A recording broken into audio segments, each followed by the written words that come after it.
여러분, 오늘은 자동차 산업에 큰 파장을 일으키고 있는 캐나다 정부의 중요한 결정을 다뤄보려고 합니다.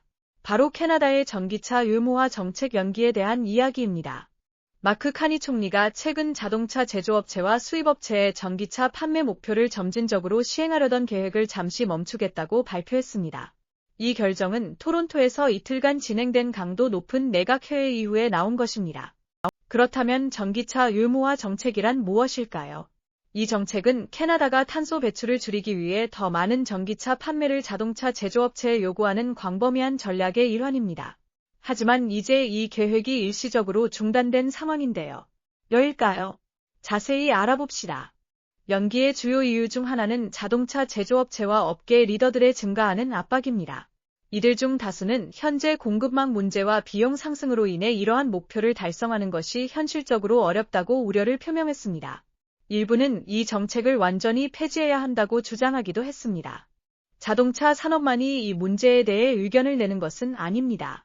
보수 정치인들 또한 반대 의견을 내며 이 정책이 경제에 악영향을 미치고 소비자들에게 더 높은 가격을 초래할 수 있다고 주장했습니다.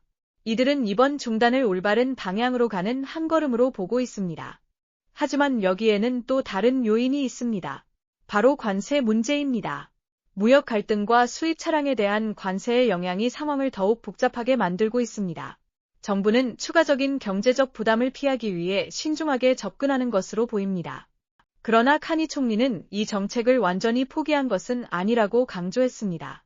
그는 이것이 일시적인 중단일 뿐이며 정부가 이해관계자들이 제기한 우려를 해결하고 접근 방식을 재평가하기 위해 이 시간을 활용하고 있다고 밝혔습니다. 그렇다면 앞으로는 어떻게 될까요? 카니 총리는 정부가 업계 리더들과 다른 이해관계자들과의 작은 합의를 찾는 데 열려 있다고 암시했습니다.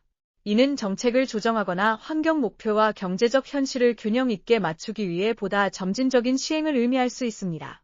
현재로서는 자동차 제조업체와 정책 비판자들이 이번 연기를 환영하고 있지만 환경운동가들은 반발할 가능성이 큽니다. 이들은 캐나다가 기후 공약을 지키기 위해 계속 나아가야 하며 어떤 연기도 진전을 방해할 수 있다고 주장합니다. 이 문제가 간단히 해결될 수 없는 복잡한 사안임은 분명합니다. 정부는 친환경 기술로의 전환을 지원하는 것과 경제 및 산업의 즉각적인 우려를 해결하는 것 사이에서 아슬아슬한 줄타기를 하고 있습니다. 여러분은 이 결정에 대해 어떻게 생각하시나요? 캐나다가 전기차 의무화 정책 일정을 고수해야 할까요? 아니면 이번 연기가 필요한 조치일까요? 아래 댓글로 여러분의 의견을 들려주세요. 시청해 주셔서 감사합니다. 좋아요, 공유, 구독 잊지 마시고 우리 세상을 변화시키는 가장 큰 이야기들에 대한 업데이트를 계속 받아보세요. 다음에 또 만나요.